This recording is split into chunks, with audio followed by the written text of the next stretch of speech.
The Nature Center is a combination of an interpretive center building as well as nature trails that are located throughout the site. We do a lot of programming here, everything from adult to students, school-age kids, preschool, summer camps, winter camps, all kinds of educational opportunities.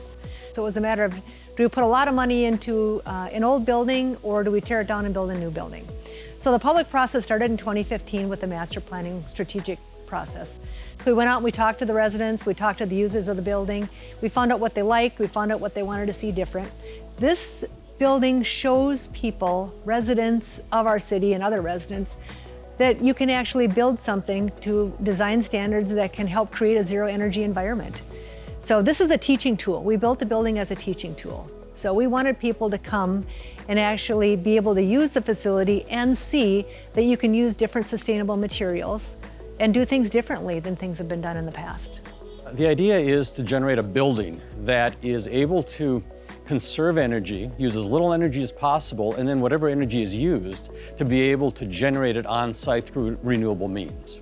And this is looked at over a year-long average. So in any particular day, we may be generating more power than necessary, or we may have to draw from the electric grid. But it is an all-electric facility.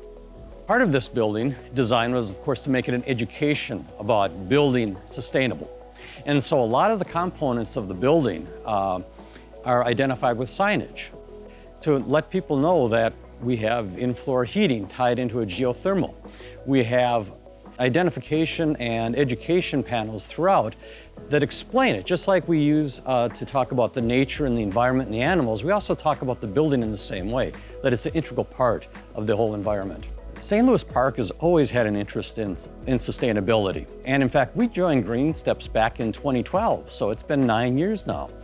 And what's been very helpful is for the city to be part of the Green Step community and being able to use the ideas and the best practices as we've embarked on our journey over the years. This is really a gem in the community. It's very unique. It's a place to come and enjoy, whether you're with a student with a group or you want to come up here and sit in a nice, comfortable chair and watch the birds, summer or winter.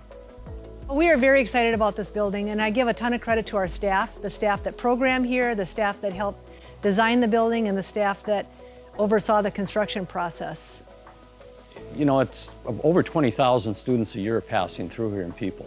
And so this is a perfect opportunity for the city to really plant the seed in the youth for tomorrow to know what we can do, how we can live in harmony with the environment.